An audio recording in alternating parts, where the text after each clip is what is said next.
¿Trajeron su Biblia?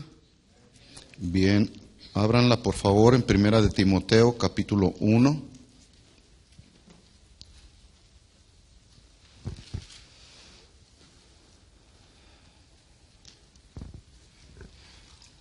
Seguimos con nuestra clase Principios del Liderazgo Cristiano.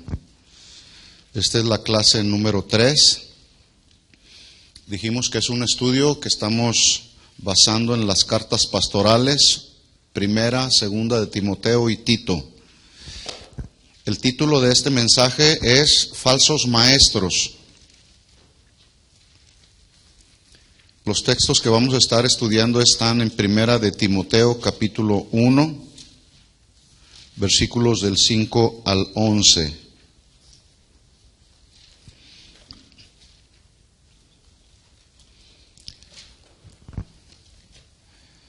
Primera de Timoteo capítulo 1, versículo 5, voy a leer hasta el 11. Dice Pablo, pues el propósito de este mandamiento es el amor nacido de corazón limpio y de buena conciencia y de fe no fingida. Yo quiero que pongan mucha atención. En este versículo 5 vamos a estar basando esta enseñanza. Versículo 6.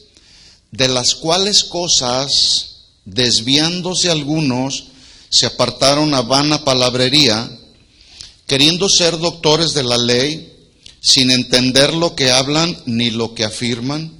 Pero sabemos que la ley es buena si uno la usa legítimamente, conociendo esto, que la ley no fue dada para el justo, sino para los transgresores y desobedientes, para los impíos y pecadores, para los irreverentes y profanos, para los parricidas y matricidas, para los homicidas, para los fornicarios, para los sodomitas, para los secuestradores, para los mentirosos y perjuros, y para cuantos se opongan a la sana doctrina, según el glorioso evangelio del Dios bendito que a mí me ha sido encomendado. La predicación del evangelio no solamente le fue encomendada al apóstol Pablo. La predicación del evangelio le fue encomendada a Pablo, a Timoteo, a Pedro, a todos los discípulos de aquel tiempo, y no solamente de aquel tiempo, a los discípulos de este tiempo. Tenemos, por lo tanto, entonces, la responsabilidad de la predicación de la sana doctrina. Hay mucho falso maestro. Y para que haya falsas doctrinas, que ya lo hablamos la semana pasada, pues tiene que haber falsos maestros. Y sí los hay. ¿Sí? Por lo tanto, todo esto que estamos aprendiendo, hermanos, es formación ministerial.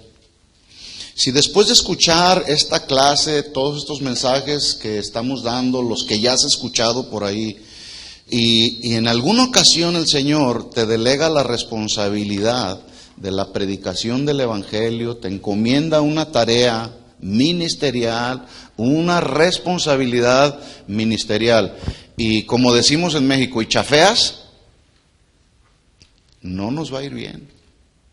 No nos va a ir bien. Yo les decía la semana pasada que Pablo fue un gran defensor de la fe, del evangelio. Lo defendió a capa y espada y lo defendió con su vida.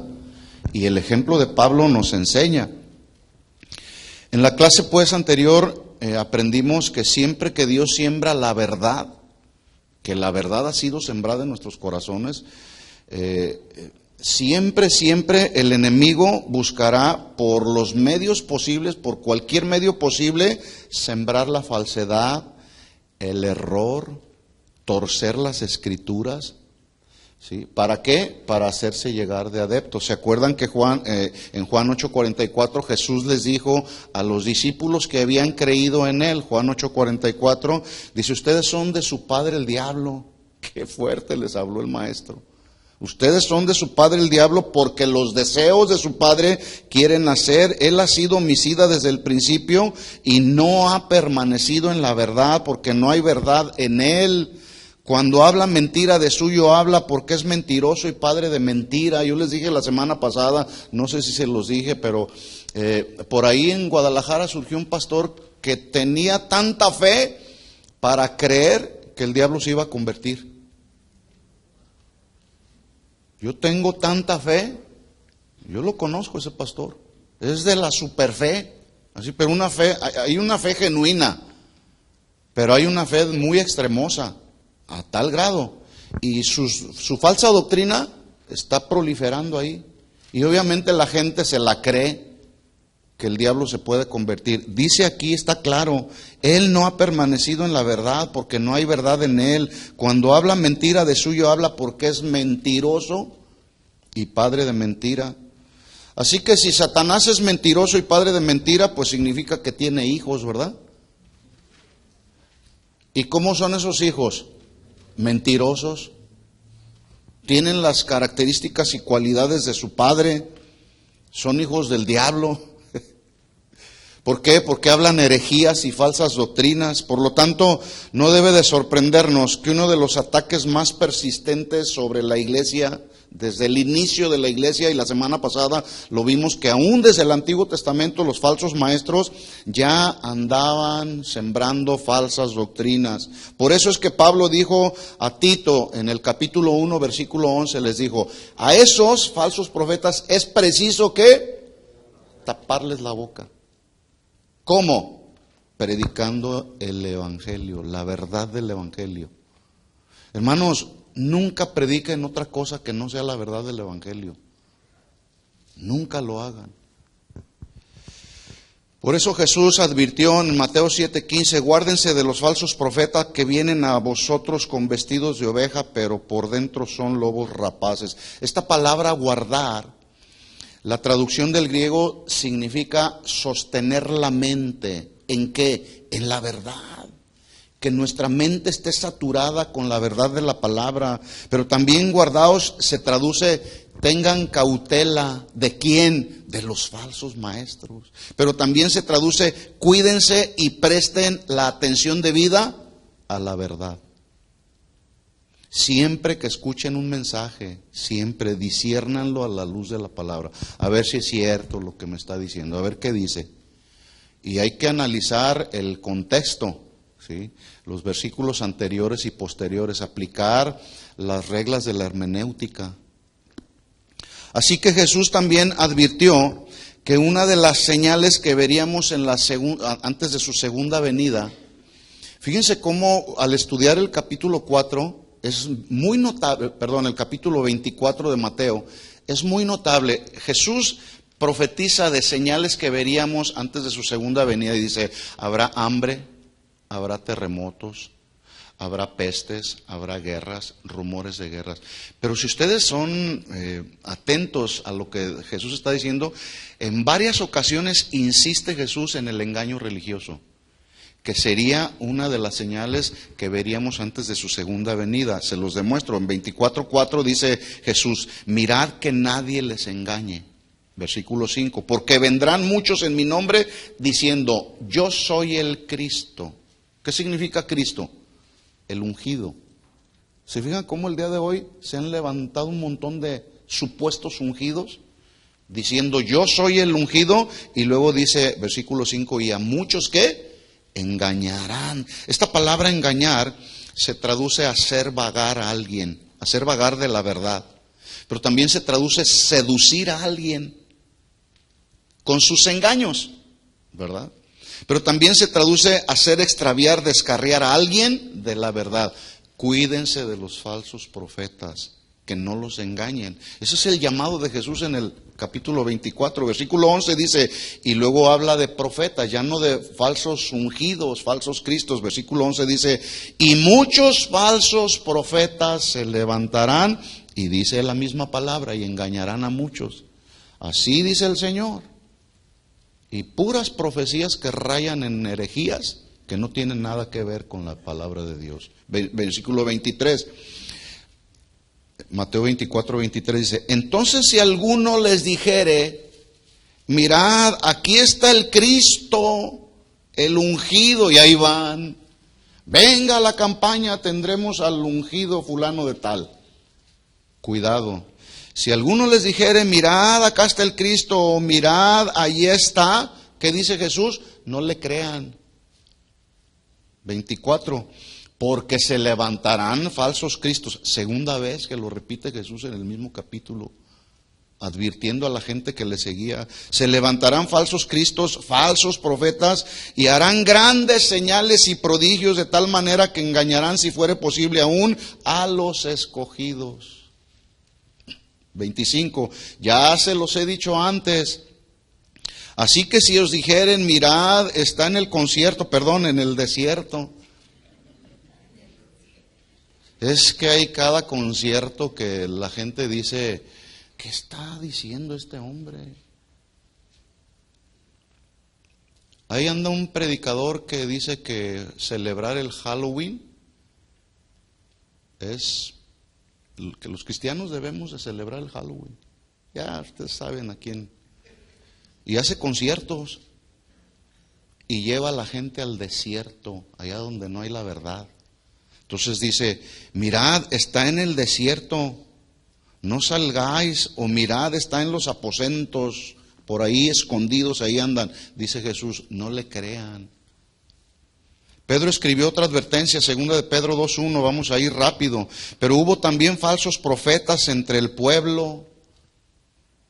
Segunda de Pedro 2:1, como habrá entre vosotros falsos maestros que introducirán encubiertamente herejías destructoras. Yo pregunto, ¿por qué sus falsas doctrinas las tratan de sembrar encubiertamente? ¿Por qué no lo hablan públicamente? Algunos lo están hablando públicamente ya, porque ya no hay conciencia. Su conciencia ya está cauterizada. Pero ¿por qué algunos se empiezan a meter por ahí? ¿Sí? A tratar de comer a las ovejas más jóvenes. Dice, encubiertamente herejías, y aún negarán al Señor que los rescató, atrayendo sobre sí mismo destrucción repentina. La palabra herejía significa una creencia o teoría, anótenle ahí, herejía es una creencia o teoría que suele ser controversial, porque se contrapone totalmente a lo establecido por Dios en la Biblia. Eso es una herejía. ¿Cuántos quieren ser ricos como Abraham? Cuidado, cuidado. Ya cuando te empiecen a mencionar asuntos materiales, ten cuidado. Traiga sus ofrendas a los pies del siervo. Cuidado, cuidado con eso. Sí. Entonces, herejía es una creencia o teoría que suele ser controversial porque se contrapone a lo establecido por Dios en la palabra. Seguimos leyendo, segunda de Pedro 2:2. Y muchos seguirán sus disoluciones. Habla de una persona disoluta. Y una persona disoluta es aquella persona que se entrega a los placeres de la carne, a satisfacer los placeres de la carne. Y placeres de la carne también, ahí la traducción de disolución es lujuria, ¿sí? Codicia. Entonces dice, muchos seguirán la entrega a los excesos del placer, la lujuria, la codicia, por causa de los cuales el camino de la verdad será blasfemado. 3, segunda de Pedro 2:3 dice, y por avaricia, no lo hacen por amor a la verdad, lo hacen por avaricia. ¿Quiénes? Los falsos profetas. Cuídense de todo esto, mis hermanos. Ahorita vamos a entrar ya de lleno en lo que es el fundamento de este mensaje, porque vuelvo a repetirles, todo esto es pura formación ministerial. Si después de escuchar ustedes estos principios, reglas, mandamientos, ustedes hacen otra cosa, van a chafear ministerialmente, ¿eh? Aún si solapan. Están escuchando ahí, no, yo no voy a decirle nada porque no me voy a meter en problemas, además no voy a tocar al ungido del Señor. No. Dice, por avaricia harán mercadería de vosotros. Ahí mercadería se traduce viajar haciendo negocios, comerciando, mercadeando. ¿Con quién? Con la gente.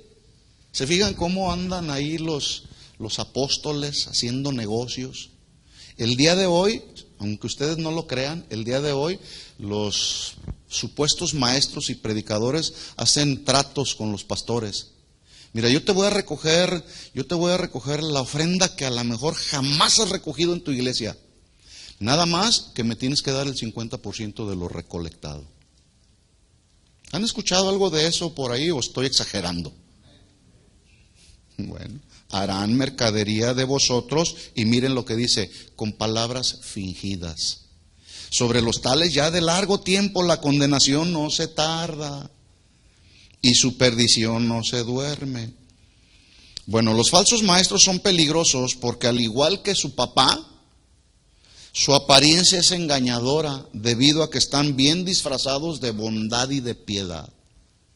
Hermanos, yo los amo a todos. Piedad fingida. Cuídense de esos.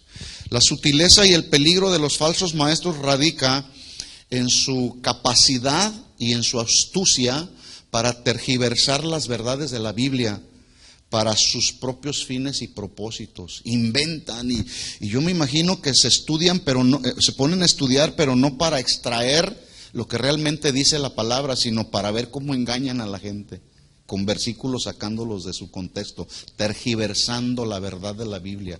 Ay, ¿cómo le hago? A ver, ya sé cómo. Y empiezan a tramar. Mire el contraste que hace Pablo a los corintios, poniéndose a él como ejemplo.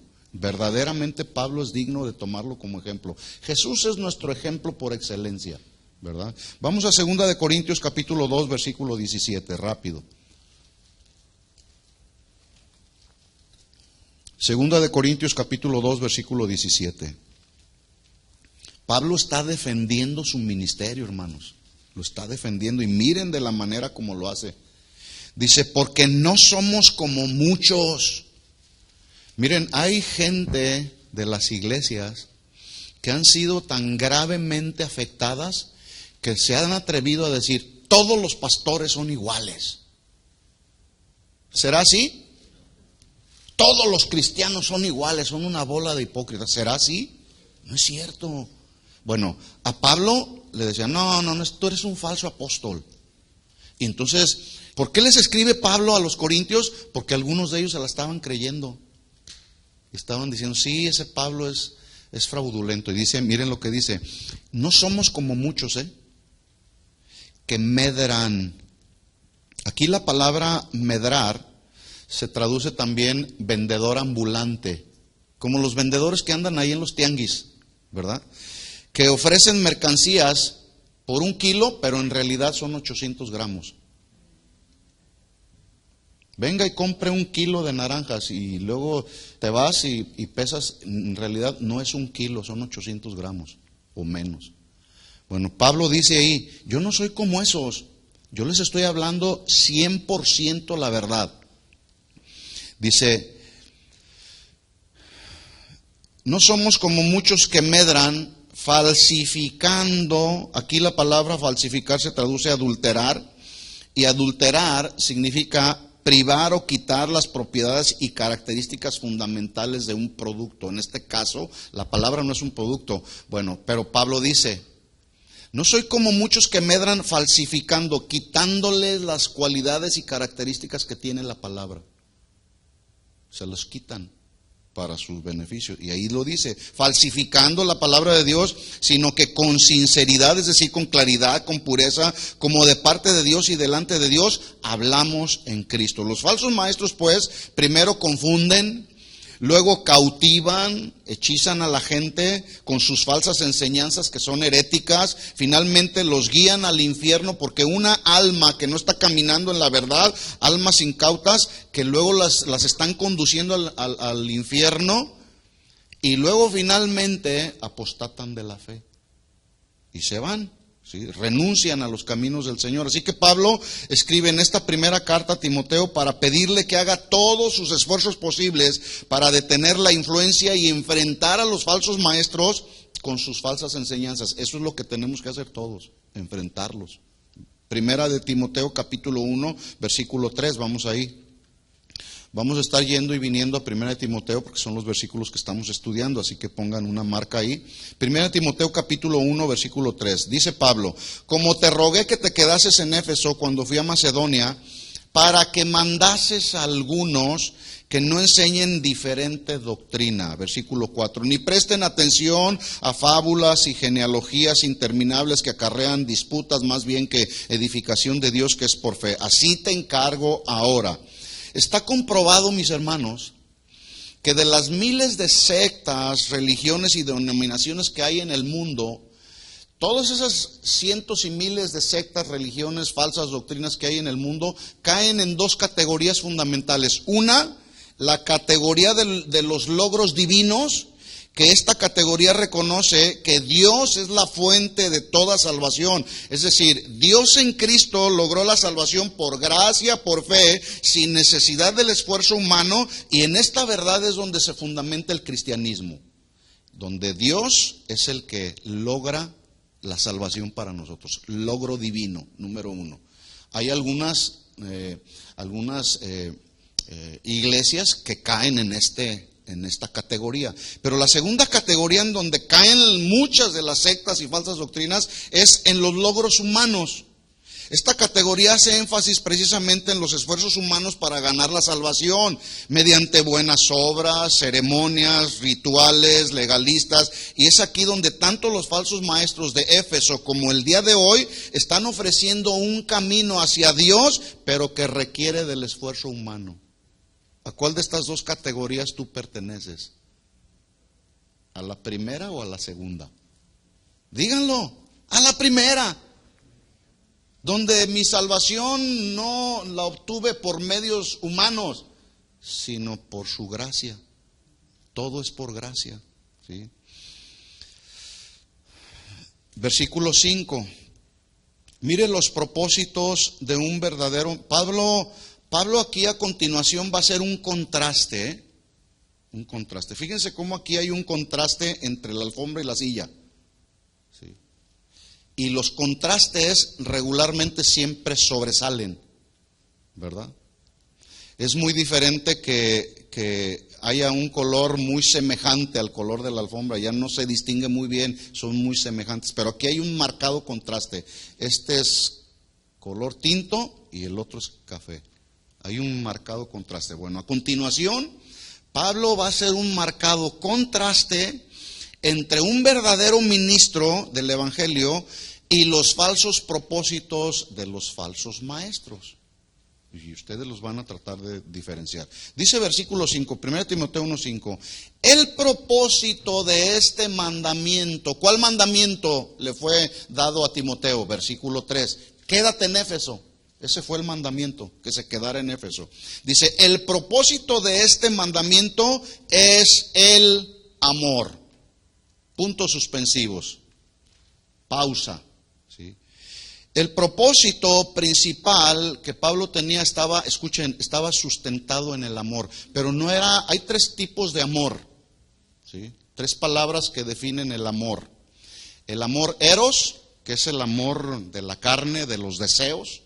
¿Sí? El amor fileo, que es el amor fraternal que nos debemos de tener los hermanos, pero está un tercer tipo de amor que es el amor ágape, que es el amor de Dios. A ese amor es al que Pablo se estaba refiriendo. Dice entonces, el propósito de este mandamiento es el amor. Con este mandamiento Pablo trata de explicar y enseñar lo que Dios demanda de su pueblo. ¿Qué Dios demanda de su pueblo? Que lo amemos a Él primeramente, luego que amemos a los que son de Él, que es nuestro prójimo, pero que amemos también la sana doctrina. Ese es el propósito, y es a donde va a entrar Pablo. En otras palabras, es indispensable que los creyentes, según Mateo 22:37, amemos al Señor con todo nuestro corazón, con toda nuestra alma, con toda nuestra mente, y a tu prójimo como a ti mismo, dijo Jesús. Ese es el propósito. De lo cual significa que el amor en realidad debe de ser el distintivo sobresaliente de todo verdadero cristiano. Jesús dijo, en esto conocerán que son mis discípulos, si tuvieren amor los unos con los otros. Juan 13:35. Pero resulta que a veces en la práctica, en lugar de amarnos, nos peleamos. Por muchas razones, por muchas situaciones que luego surgen en el ministerio. que a veces no hay la capacidad para dialogar, etcétera, etcétera, o hay motivos equivocados. Jesús fue claro y dijo, en esto conocerán. ¿Quién? La gente que nos rodea, que son verdaderos discípulos, en que se aman unos a otros. ¿Nos podremos amar como hermanos en Cristo, sí o no? Sí. ¿Hay diferencias? Sí, pero a veces las diferencias son necesarias para que por las disensiones se vea quiénes verdaderamente son aprobados por Dios. El apóstol Juan lo escribió de otra manera en 1 Juan 4:7. Él dijo, nomás anótenlo ahí, voy rápido. Amados, amémonos unos a otros porque el amor es de Dios. Todo aquel que ama es nacido de Dios y conoce a Dios. Pero el que no ama no ha conocido a Dios porque Dios es amor. ¿Cómo yo puedo decir que amo a Dios y no amar a mi hermano? O tener amargura y resentimiento contra mi hermano. ¿Cómo puedo decir que amo a Dios? El apóstol Pablo, aquí sí vamos a primera de Pedro capítulo 5. Miren lo que escribió Pablo. Pongan una marca ahí en 1 Timoteo 1:5 y vamos a regresar ahí. Primera de Pedro capítulo 5 versículo 1.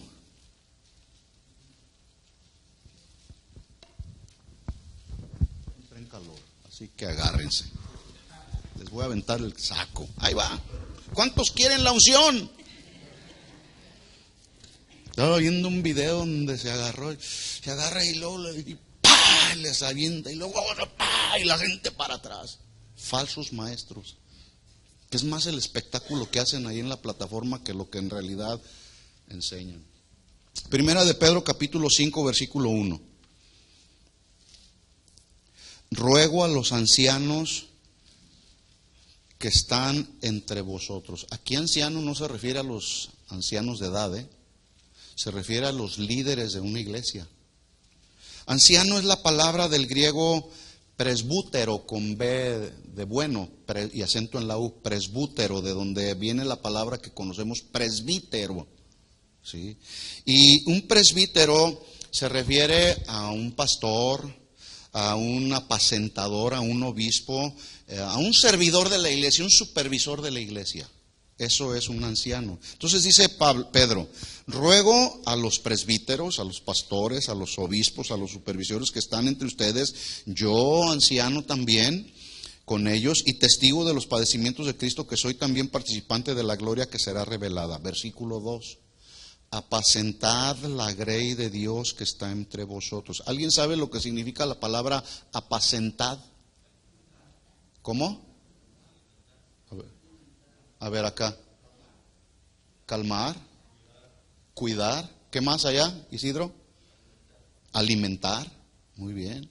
Apacentar es la palabra del griego poimaino. Ahí lo van a tener en sus notas. A veces hasta me cuesta trabajo pronunciarlo. Pero se traduce alimentar, cuidar, guiar, enseñar, exhortar, corregir, vigilar, etcétera, ¿verdad? Ahora dice Pedro, ¿cómo se debe apacentar la grey de Dios? Ahí lo menciona, cuidando de ella. ¿Cómo cuidamos la grey de Dios? Enseñándoles la sana doctrina. Así los cuidas. Hay algunos de ustedes que llegaron de otras congregaciones y por alguna razón llegaron enseñados de otra manera. Y luego de repente algunos vienen con moldes, ¿verdad? Pero lo único que nosotros hacemos es enseñar la sana doctrina. Enseñar la sana doctrina.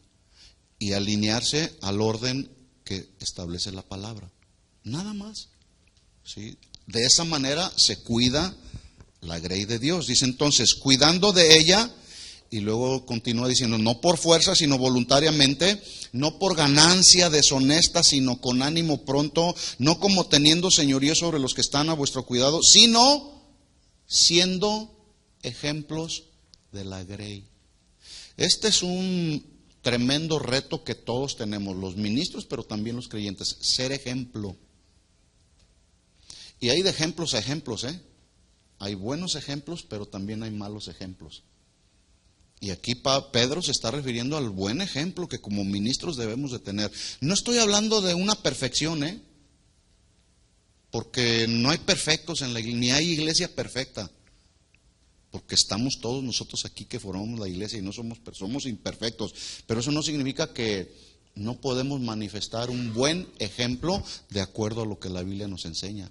Por eso Pablo le escribe a Timoteo y le dice, te escribo esto para que sepas cómo debes conducirte en la casa de Dios. ¿Cómo debemos de conducirnos?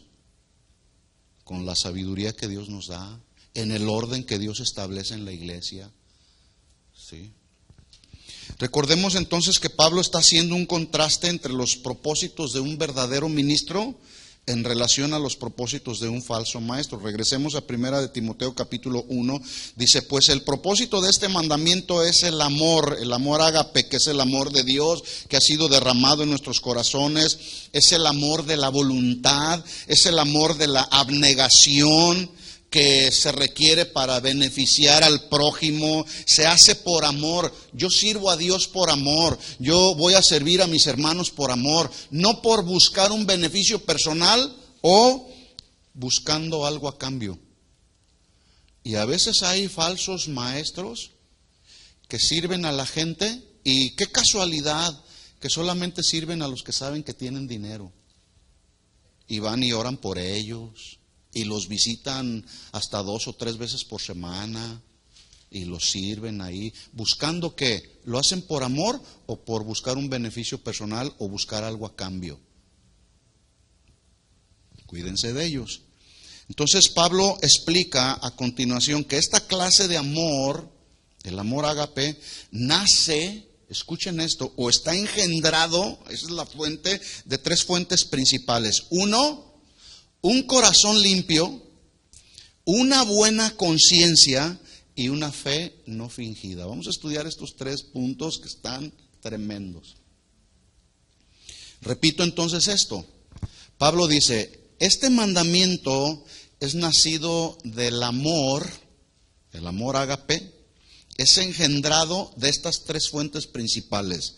Un corazón limpio, una buena conciencia y una fe no fingida.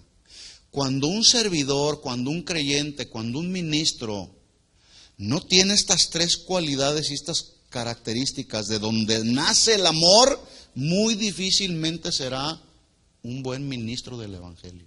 Y lo vamos a ver. Vamos a estudiar estas 3 fuentes. Número 1, un corazón limpio. En el Salmo 24, nomás anótenlo, David hace 2 preguntas importantes que él mismo les da la respuesta. 24:3 dice, ¿quién subirá al monte de Jehová? Cuando la Biblia habla del monte, habla de llegar a la presencia de Dios. Y David lo dice, ¿quién subirá al monte de Jehová, a la presencia del Señor? ¿Y quién estará en su lugar santo? Y él mismo da la respuesta, el limpio de manos y, ¿qué? Puro de corazón, pureza en el corazón, ¿sí? El que no ha elevado su alma a cosas vanas ni jurado con engaño.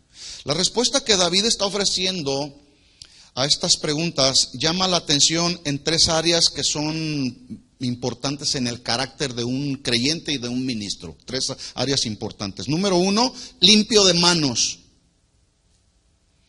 con las cuales accionamos. La Biblia dice, impondrán sus manos sobre los enfermos y sanarán. Dios es el que sana, nuestra responsabilidad es poner las manos. Pero si las manos están sucias,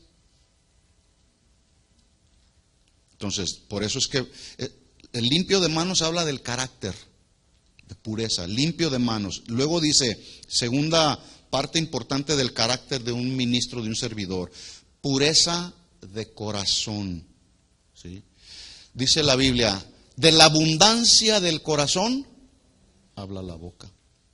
Entonces, cuando hay pureza de corazón, surgirán palabras que puras y no palabras engañosas o fraudulentas. ¿Quién subirá al monte de Jehová? El limpio de manos, puro de corazón, el que no ha elevado su alma a cosas vanas. El alma, de ahí del alma es donde surgen los sentimientos y las verdaderas motivaciones de un ministro, de un servidor. Qué importante es esto. Por lo tanto, entonces, a la luz de estos 3 elementos del carácter, todo ministro, todo servidor debe evaluar Debemos evaluarnos a la luz de la palabra cuáles son las verdaderas intenciones y motivaciones que hay en nuestro corazón. Es decir, ¿por qué quiero ser un ministro? ¿Por qué quiero ser un servidor? O si ya eres un ministro, un servidor, la pregunta es, ¿con qué intenciones sirves al Señor? ¿Cuáles son las motivaciones de tu corazón? Si son motivaciones equivocadas, si son motivaciones corruptas, contrarias a la voluntad de Dios, recordemos esto: Dios es omnisciente, Dios todo lo sabe. A Él no podemos engañarlo. Él conoce nuestro corazón. Él sabe con qué intenciones del corazón hacemos todo lo que hacemos. Por eso es muy importante este consejo que Pablo le da a Timoteo: amor nacido de corazón limpio. Cuando no hay un corazón limpio, mis hermanos, se hacen unos desórdenes dentro de la iglesia impresionantes.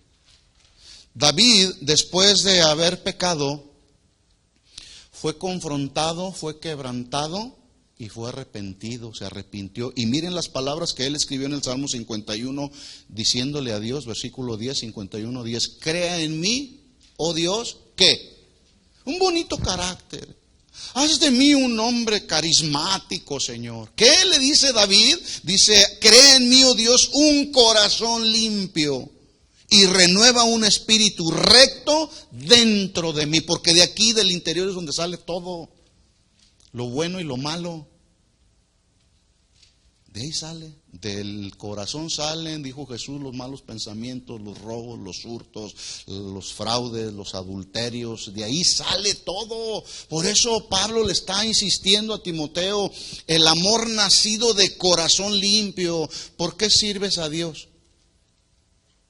¿Cuántos sirven a Dios? Realmente todos debieron haber levantado la mano. Todos servimos a Dios de una o de otra manera. Bueno, la siguiente pregunta es, ¿con qué motivaciones e intenciones de tu corazón sirves a Dios? Amor nacido de corazón limpio, lo cual significa que todo lo que hagamos en beneficio de la obra tiene que nacer de un corazón limpio. Y así como hay evidencias de que lo que se hace proviene de un corazón limpio, se puede ver, Yo veo a toda la gente y por eso tenemos el Espíritu Santo que nos ayuda a discernir la verdad de la mentira. Entonces se ve cuando alguien hace lo que hace con un corazón limpio. Se ve. ¿Sí o no se ve? Los que son espirituales lo ven. Los que son carnales, esos les da lo mismo, ¿verdad?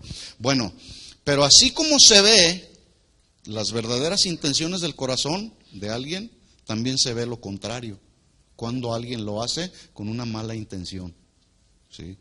Que procede de un corazón sucio. Mire lo que escribió Pablo a los tesalonicenses. Pongo una marca ahí, vamos a 1 Tesalonicenses capítulo 2, versículo 3.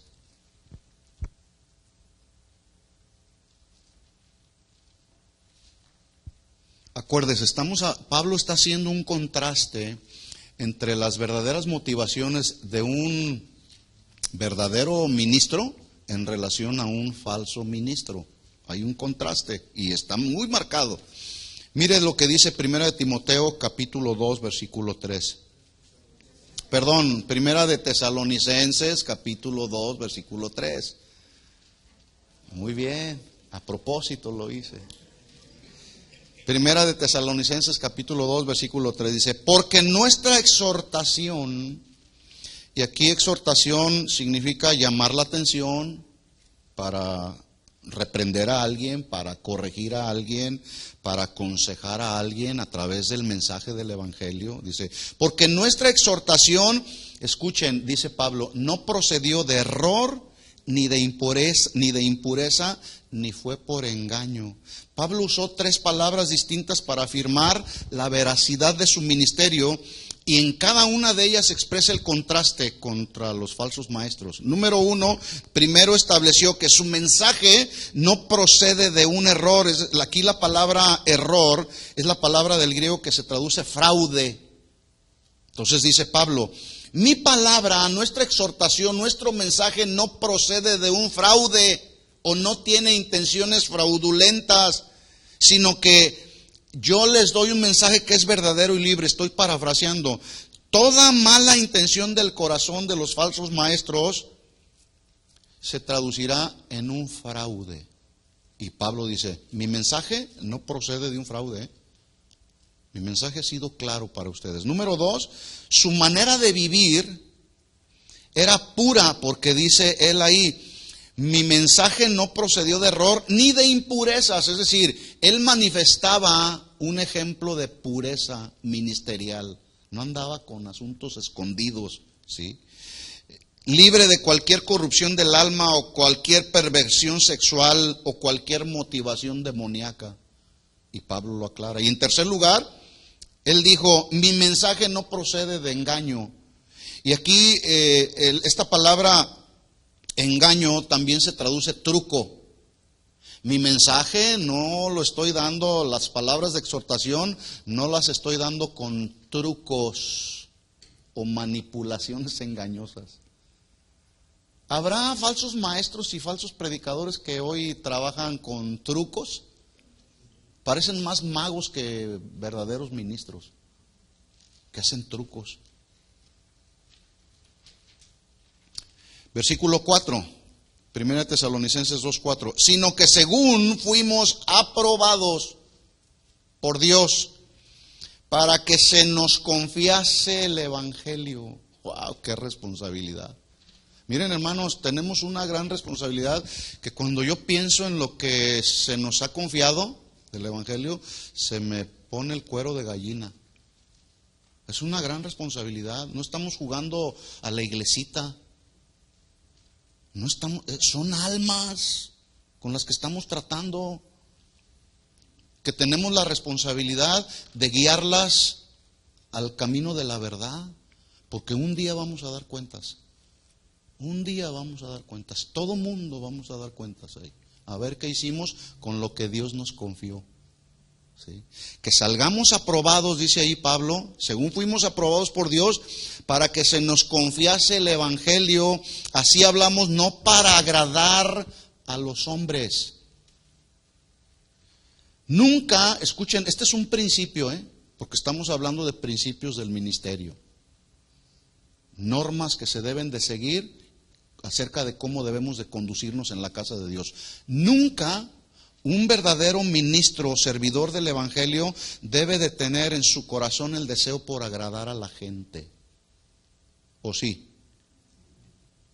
Los falsos ministros, eso siempre buscarán agradar a la gente. Y le preguntan a la gente, les pasan les pasan hojitas así. Anótenme ahí. A principio de año, anoten ahí todos los mensajes que quieren escuchar de aquí desde el púlpito. Como si... ¿Y el Espíritu Santo?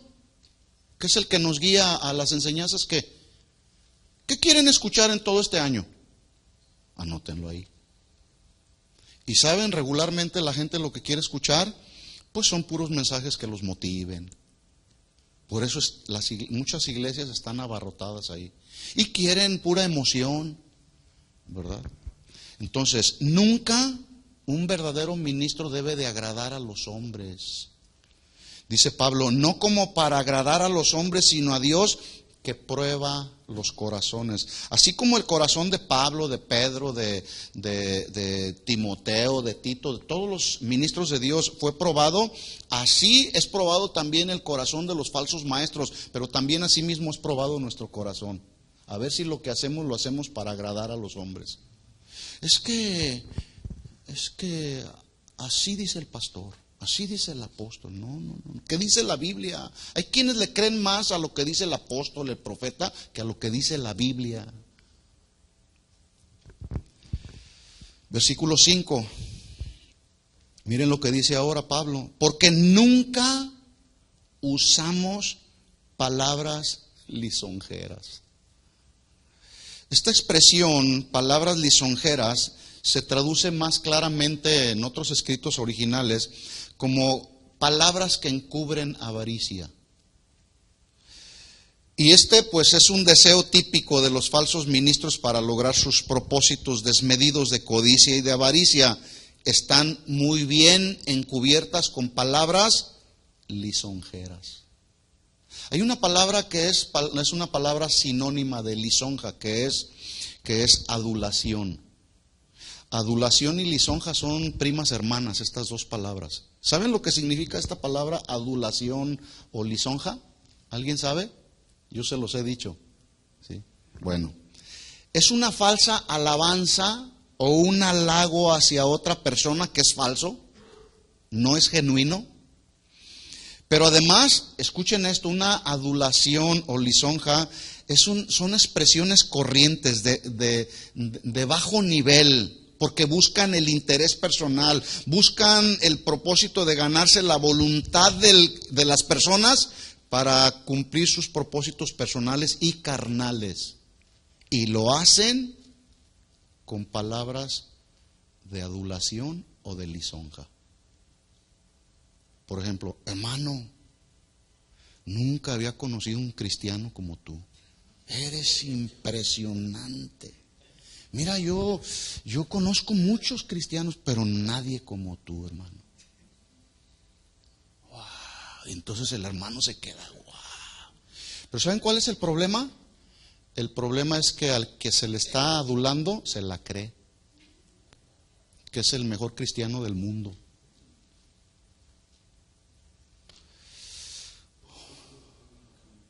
¿Perdón? Barbero, no sé si esa sea la palabra. Hermanos, les voy a compartir otro principio. En el ministerio, escuchen bien esto y practíquenlo, por favor. En el ministerio no hay lugar para la adulación o la lisonja. No debe de haber lugar para la adulación y lisonja, y mucho menos con el propósito de lograr beneficios personales. Hermano, qué tremendo usted predica. No. Qué tremendo ministro es usted, hermano. Y el problema es que el ministro se la cree. Pablo dice, nunca usamos de palabras lisonjeras, como sabéis, ni encubrimos avaricia. Estoy en 1 Tesalonicenses 2:5. Dios es testigo, a Dios no podemos engañarlo. Miren, yo me doy cuenta, es bien fácil. Cuando alguien te está adulando, se da uno cuenta. Hermano, cálmate. Dice, no buscamos gloria de los hombres, 1 Tesalonicenses 2:6, ni de vosotros, ni de otros, aunque podíamos seros carga como apóstoles de Cristo. Pablo renunciaba totalmente a la adulación. Totalmente, como nosotros debemos. A los Gálatas les dijo en el capítulo 1, versículo 10, ¿busco el favor de los hombres o el de Dios? Porque si trato de agradar a los hombres, si tratara de agradar a los hombres, no sería siervo de Cristo. Regresemos a 1 Timoteo capítulo 1, versículo 5.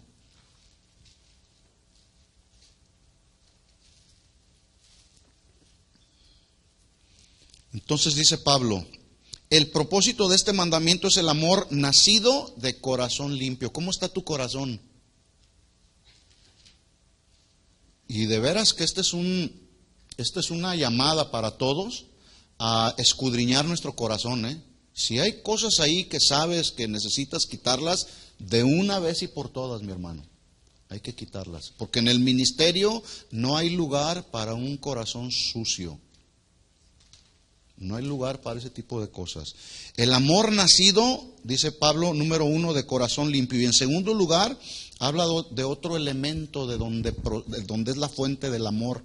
Amor nacido, escuchen, número 2, de buena conciencia. Buena conciencia. La palabra conciencia es la palabra del griego suneidesis, así con ese, suneidesis, ahí lo van a encontrar, que significa conciencia moral. Y es el conocimiento que los seres humanos tenemos de nuestra propia existencia. Yo estoy bien consciente de que existo en este mundo. Y estoy bien consciente cuál es el propósito por el cual el Señor me rescató. ¿Sí?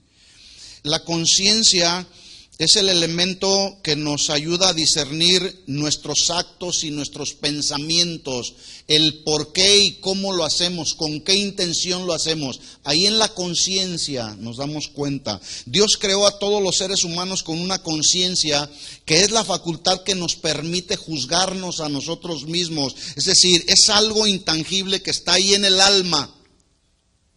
Es la parte, la conciencia es la parte donde Dios nos habla.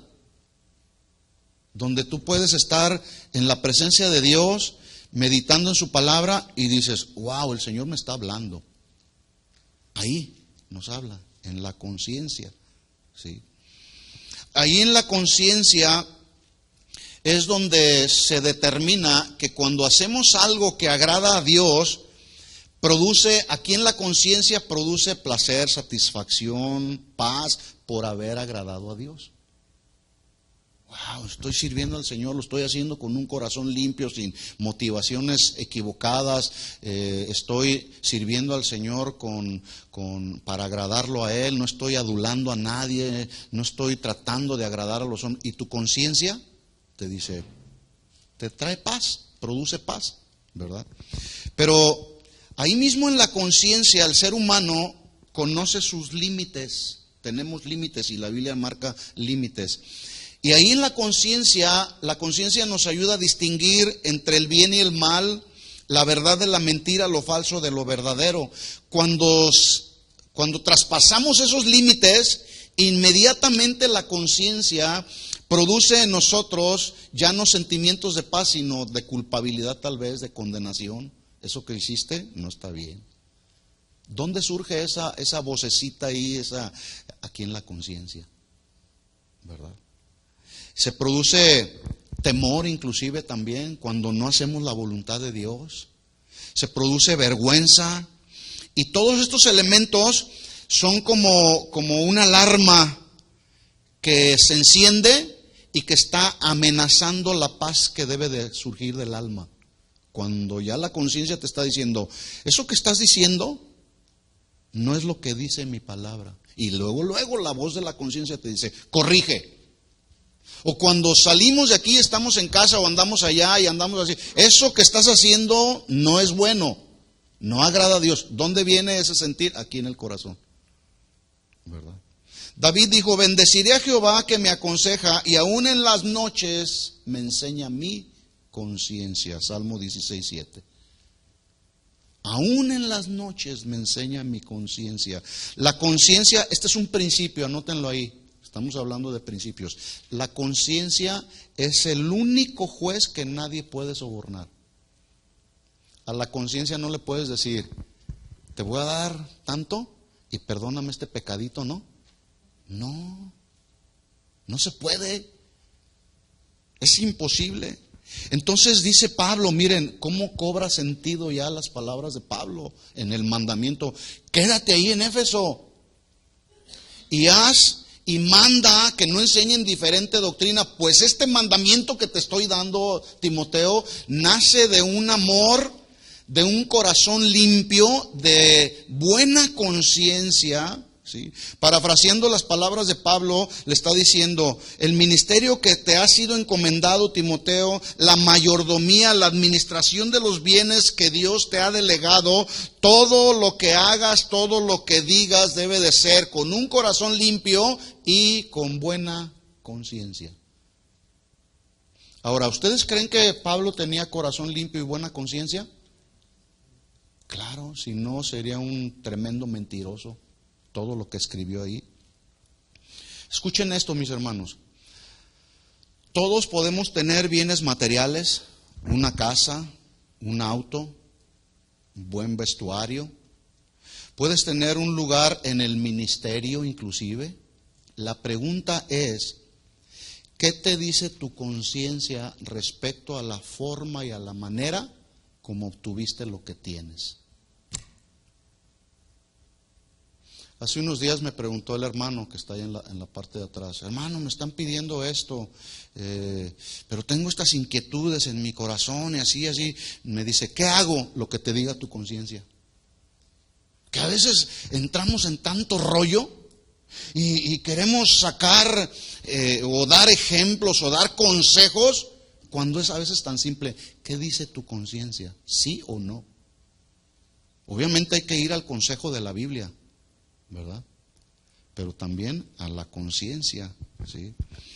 No hay, escuchen esto, mis hermanos, no hay nada que produzca mayor calma, seguridad, paz, como el hecho de que todo lo que tienes, todo lo que vistes, todo lo que comes, lo has obtenido de manera honrada y que tu conciencia no te acusa. ¿Sí? Yo tengo mi conciencia tranquila, aunque a algunos no les parece que está mi conciencia tranquila. Pero vieran qué bien duermo. Duermo muy bien. No tengo nada escondido. Tengo mi corazón limpio. Tengo buena conciencia. ¿Sí? Mi conciencia no me acusa respecto a lo que predico de la palabra. Porque hasta el día de hoy, en todos los 22 años que tengo sirviendo al Señor, he predicado la sana doctrina. Y no me arrepiento. Y lo seguiré haciendo. Le guste a quien le guste, le parezca a quien le parezca. ¿O qué hacemos, Jorge? Es que lo estaba viendo a él, pero es para todos. ¿Qué hacemos? Hay que predicar. Bueno, eso es lo que la Biblia nos enseña. Porque ya si empezamos a predicar un mensaje diferente al que está establecido en la Biblia, entonces ya no hay motivaciones en el corazón adecuadas y tu conciencia te puede acusar. ¿Se imaginan la conciencia de todos esos que se suben detrás de los púlpitos y están engañando a la gente? Bueno, ese tipo de falsos maestros y falsos cristos tienen ya la conciencia cauterizada. Porque ya no tienen temor de Dios. Engañando a la gente como lo están haciendo. Tienen la conciencia cauterizada. Bueno, hay muchos ejemplos, pero hay un ejemplo así que ya lo hemos mencionado. Cuando le llevan a Jesús a la mujer adúltera en Juan capítulo 8. Que le dijeron, estaban tratando de probar al maestro. Traían un problema ahí en el corazón los fariseos con Jesús. Y le llevaron a la mujer. El problema fundamental no era con la mujer, era contra Jesús. Y estos con sus motivaciones malas del corazón y sucias y su conciencia cauterizada trataban de sorprender al maestro en algo. Y Jesús no saben con quién se metieron, con el maestro de maestros. Y Jesús les responde, ok, el que esté libre de pecado, lance la primera piedra. ¿Qué hicieron? Dice la Biblia, ellos acusados por su conciencia. Dejaron la piedrita y se fueron desde los más viejos hasta los más jóvenes. Y voltea Jesús con la mujer. ¿Dónde están los que te acusaban? Su conciencia los acusó. ¿Se fijan el poder que hay en la conciencia? Hay que saber escuchar la voz de la conciencia. Porque insisto en esto, ahí es donde Dios nos habla. En Romanos 2.14, vamos rápido ahí, en Romanos 2.14 dice, y 15, dice, porque cuando los gentiles que no tienen ley, hacen por naturaleza lo que es de la ley, estos aunque no tengan ley, son ley para sí mismos, versículo 15, mostrando la obra de la ley escrita en sus corazones, la obra de la ley escrita en sus corazones, dando testimonio su conciencia y acusándoles o defendiéndoles sus razonamientos. Pablo aquí se está refiriendo a aquellos que existieron antes de la ley de Moisés y antes de la primera venida de Jesús. Así que la pregunta es, ¿cómo serían juzgados aquellos? Antes de la ley de Moisés, los que vivieron antes de la ley de Moisés, no había ley, Jesús todavía no había venido. ¿Cómo serían juzgados? Por la ley de la conciencia. Tremenda. ¿Cómo está tu conciencia hoy?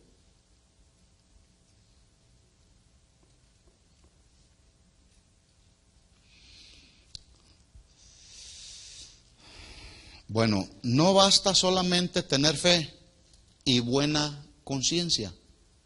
Hay que mantenerse. ¿Sí? Porque alguien puede decir, yo ya llegué, ya soy cristiano. Bueno, está bien, ahora hay que mantenerse en el en la sana doctrina, ¿sí? Entonces, no basta solo con tener fe y buena conciencia, se debe de mantener. Pablo le dijo a Timoteo en el capítulo 1, versículo 19, manteniendo la fe y buena conciencia, desechando, vamos ahí, 1 Timoteo 1, 19, rápido. 1 Timoteo 1, 19. Manteniendo la fe, que significa mantenernos. Aquí fe significa mantenernos en las verdades del Evangelio. Manteniendo la fe y la buena conciencia, desechando que la fe y la buena conciencia, se refiere ahí, naufragaron en cuanto a la fe algunos. Es decir, la buena conciencia sirve como el timón que conduce a todo creyente entre las rocas, por decirlo de alguna manera parafraseada, o los arrecifes del pecado y del error. Hay que agarrarnos bien del timón de la buena conciencia, ¿sí?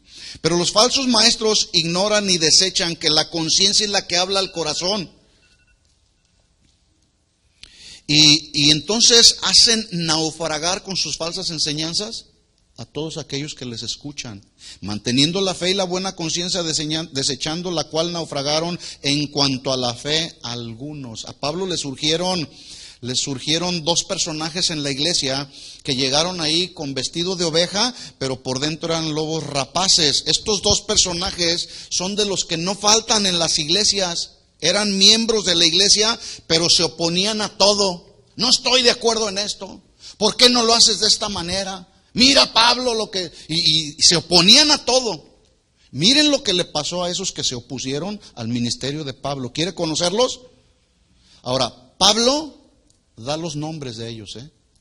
Primera de Timoteo, capítulo 1, versículo 20, de los cuales son Himeneo y Alejandro. ¿Qué les pasó? Dice ahí, los entregué a Satanás para que aprendan a no blasfemar. Pregunta. El hecho de que Pablo haya mencionado sus nombres, ¿llevaba como propósito difamarlos? No. Quería advertirles a la iglesia. Le estaba advirtiendo a la iglesia, cuídense de estos Himeneos y Alejandros. Todavía surgen, todavía hay de esos Himeneos y Alejandros en la actualidad, con otros nombres, algunos apóstoles, ¿verdad? Lo hizo con el fin de advertir a los miembros de la iglesia, dice, de los cuales son Himeneo y Alejandro. Ay, no, yo no voy a mencionar nombres porque... No. Obviamente, antes de hacerlo públicamente, tenemos que seguir el patrón que Jesús nos enseña en Mateo capítulo 18. Si tu hermano peca contra ti, ve con él primero.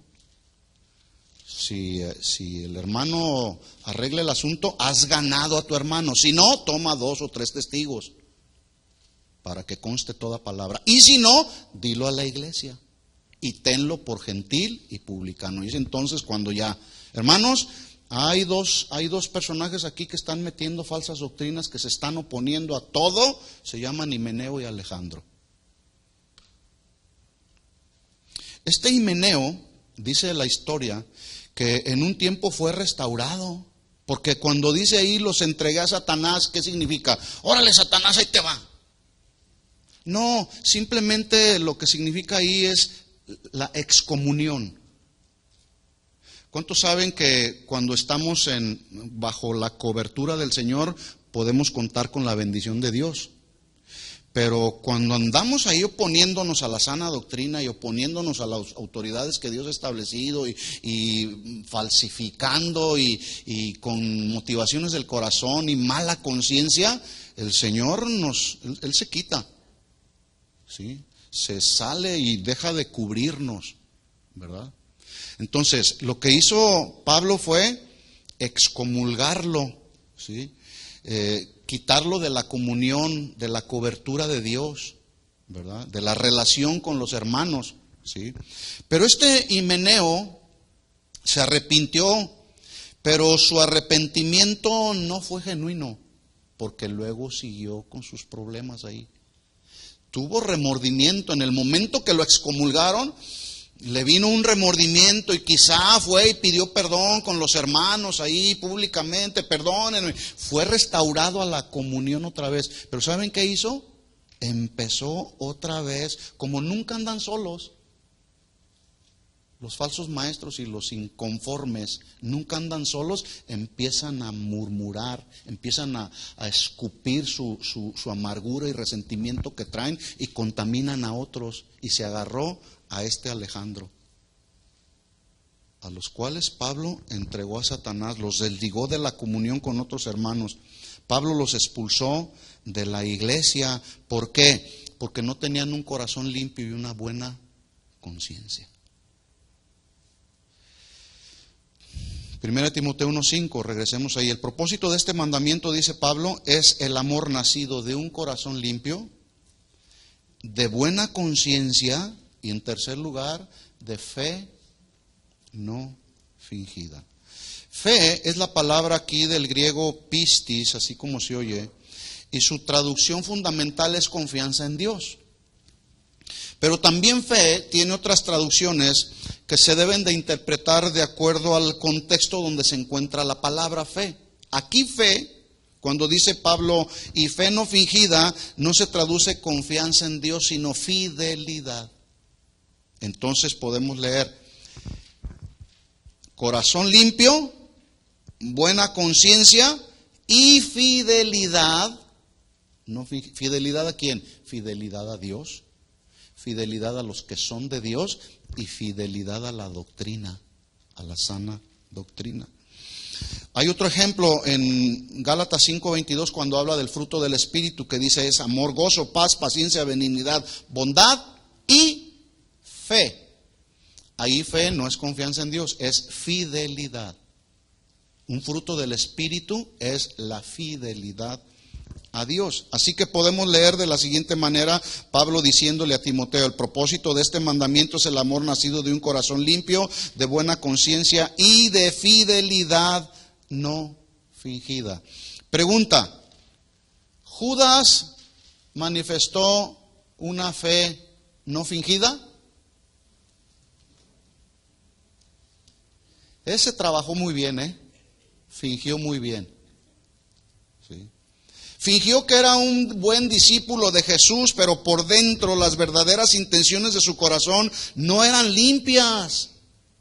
Había corrupción dentro de su corazón estaba corrupto, su conciencia ya estaba cauterizada y debido a eso manifestó una fidelidad fingida, muy bien encubierta, que en el primer momento que se le presentó la oportunidad traicionó al maestro. Pero ¿saben qué hizo su conciencia? Su conciencia lo acusó a tal punto que lo llevó ¿a dónde? Al arrepentimiento, al suicidio. Se quitó la vida. Sí. Miren, nada más por ponerles un ejemplo ahí, se lo leo rápido en Juan 12, para ver el corazón de Judas.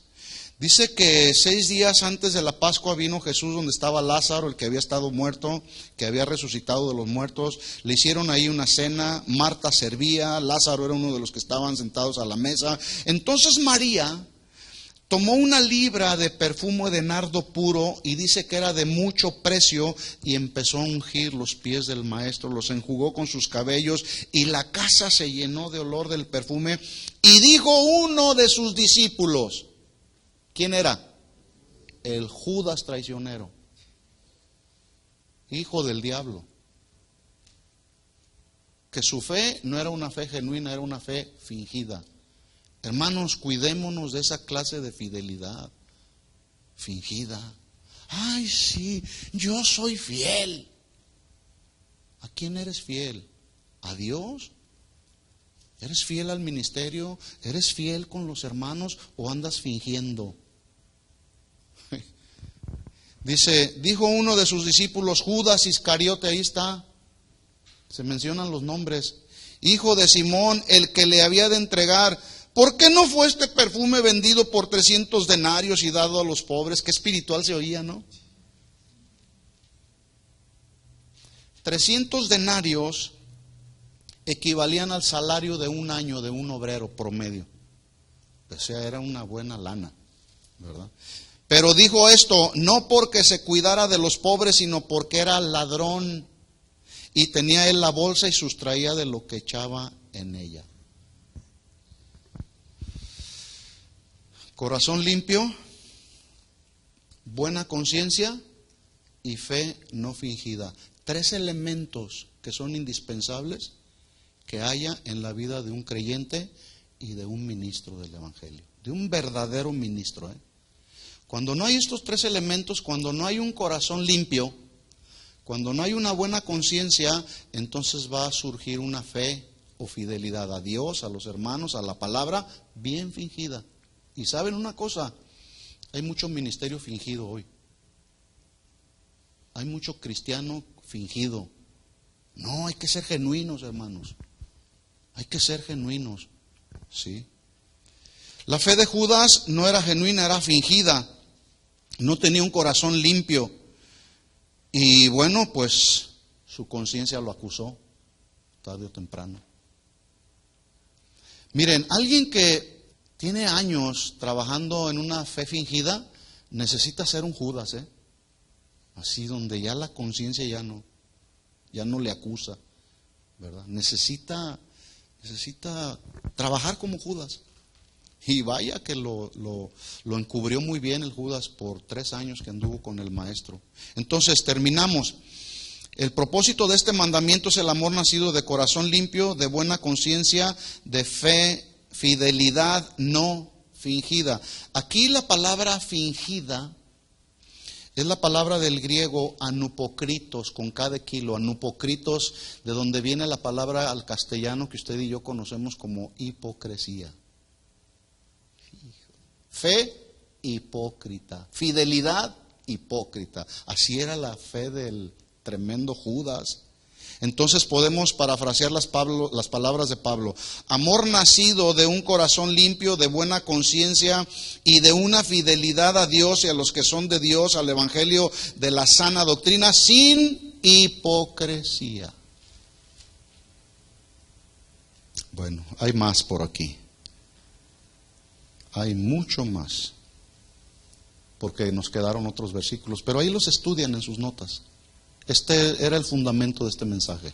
Estas 3 cualidades que debemos mostrar los creyentes, los servidores, los ministros, ¿sí?